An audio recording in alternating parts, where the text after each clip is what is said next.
The celebrations to mark the 850th anniversary of the founding of the Royal Hospital of St Bartholomew began with the visit of Her Majesty the Queen, who had previously written to Sir Robin Brooke, the Treasurer, expressing her very good wishes to all concerned with the anniversary celebrations and for the future work of the hospital, adding that she was greatly looking forward to visiting St Bartholomew's on Wednesday the 21st of March.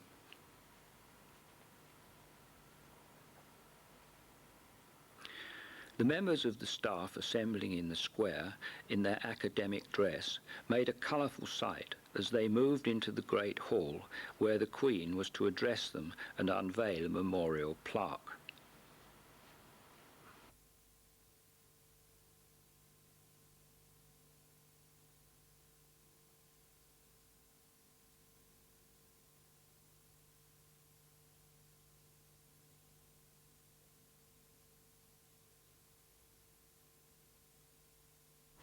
Meanwhile, Pedro, one of the hospital porters, was busy attempting to clean the carpet on the steps of James Gibbs' house, or so he thought.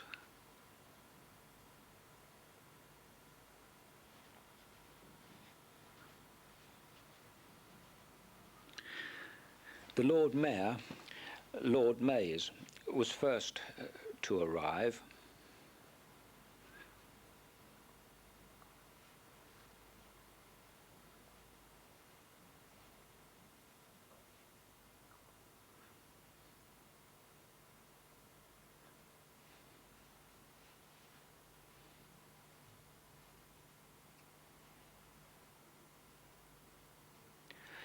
And then, shortly after, at precisely 3 o'clock, Her Majesty the Queen drove through the Henry VIII gate.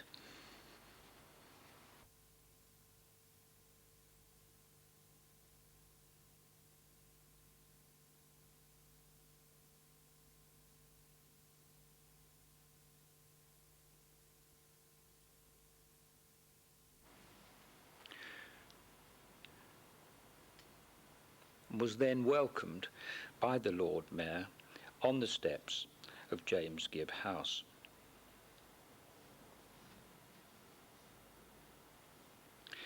Following her address, the Queen, accompanied by Robin Brooke and John Goody the clerk, crossed the square, stopping to speak informally to the many patients and staff and their friends, as she made her way to the orthopaedic wards in the West Wing. They were chosen particularly because the patients included some of the people injured by the Old Bailey bomb a week or two before.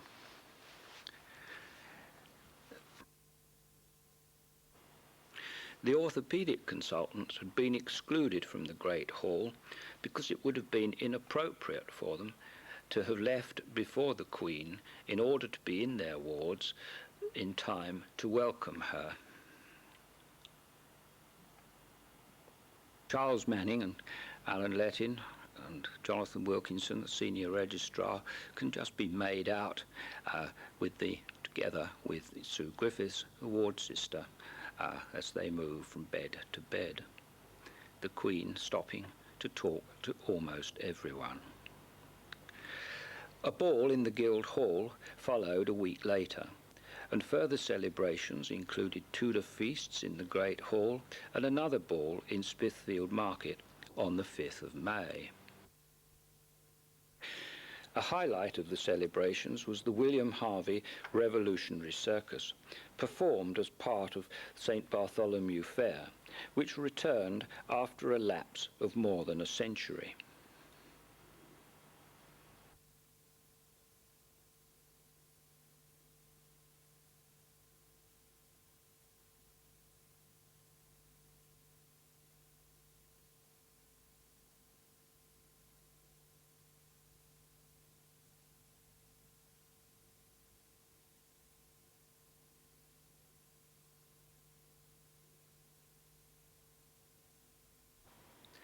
The fair was opened by the Lord Mayor, according to ancient custom, outside the Henry VIII gate at 11 o'clock in the forenoon.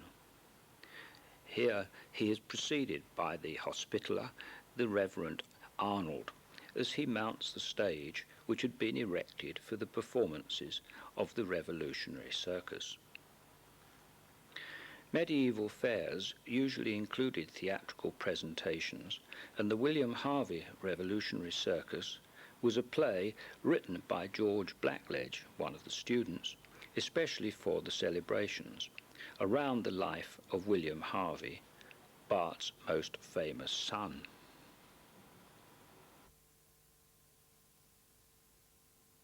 The town crier opened the proceedings in the traditional way.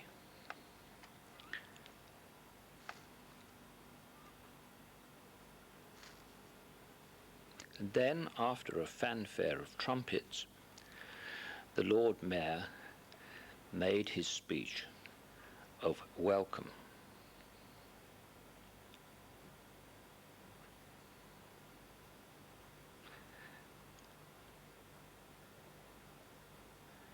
The crowd assembled in West Smithfield below was really quite remarkable in size.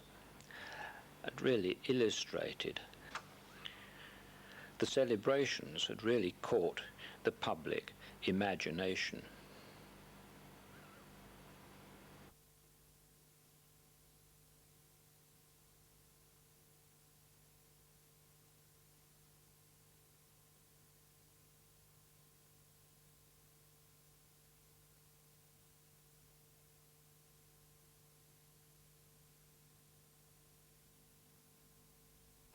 The chairman of the Students' Union thanked Lord Mays in his reply, and after drinking a toast, a walkabout began.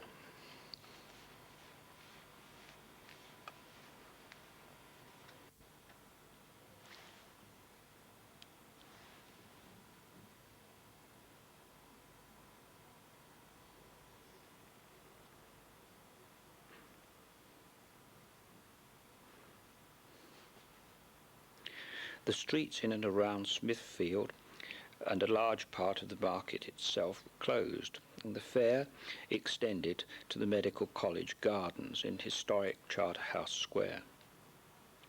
There was something for everyone in any way connected with Barts, whether past or present. Stalls and demonstrations of ancient crafts, roundabouts and helter-skelters. Jimmy Robinson, who did so much to organise the event, is quite clearly pleased with that everything is now underway. Without the benefit of contemporary sound, it is difficult to know how well the Barts bell ringers performed, but they certainly enjoyed themselves.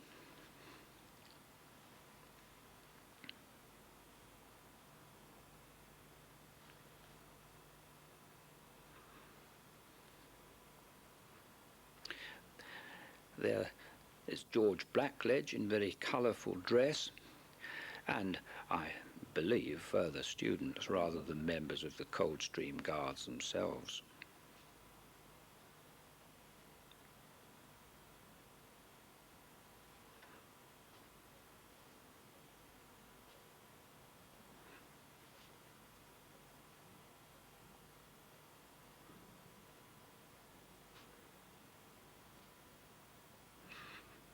A physiotherapist selling artificial flowers.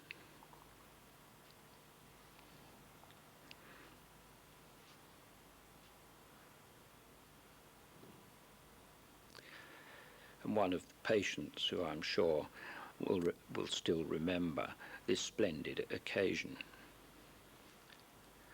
Traditional fairground entertainments, the cakewalk.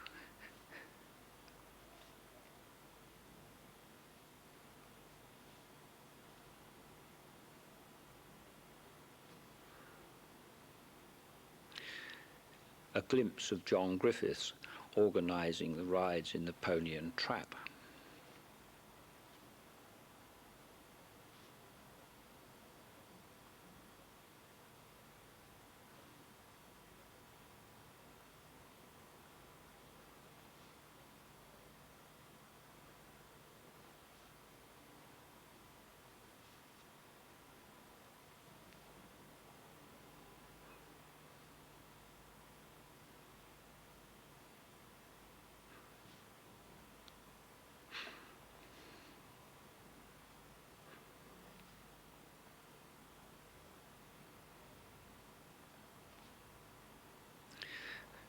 the Bob Apple competition, which apparently results in the award of a certificate to one of my sons.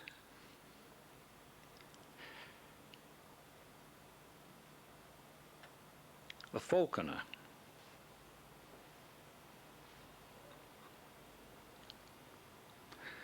I'm not quite sure of the significance of this particular stall.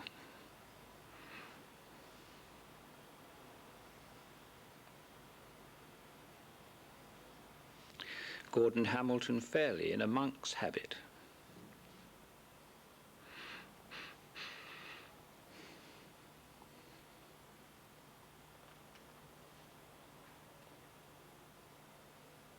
Charles Manning again. And one of the orthopaedic registrars, David Jones.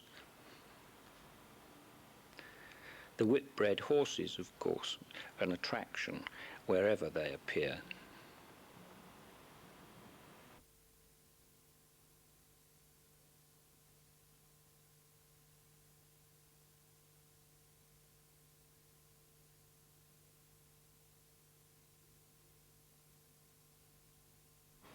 An ox roasting on the spit, with little left for latecomers.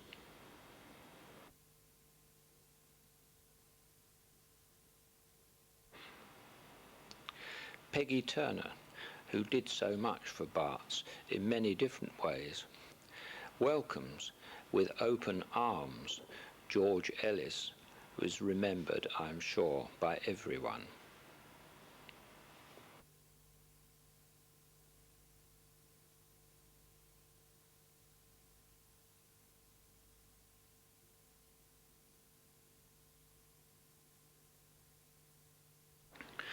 Jimmy Robinson again, this time with beard, and Alan Fuller just coming into the picture, looking more like Henry VIII. A fancy dress parade on the lawns of Charterhouse.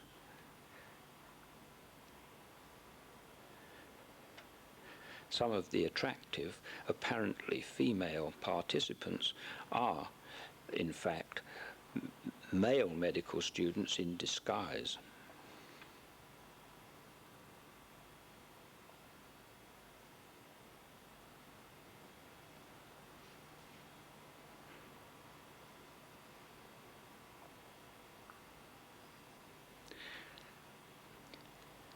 There seems to be no doubt, however, about the sex of this young lady.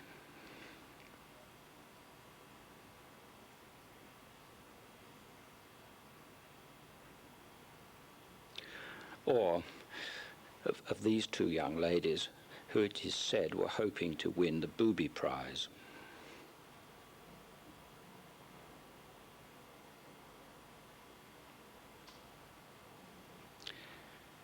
I wonder what happened to these two knights in armour. No doubt they're successful surgeons now.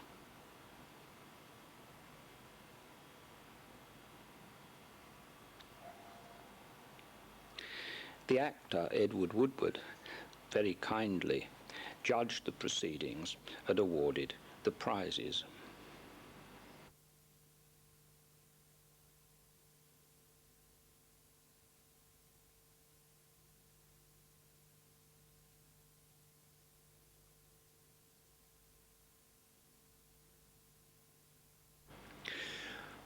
More traditional entertainments for the children, including members of the Lettin family.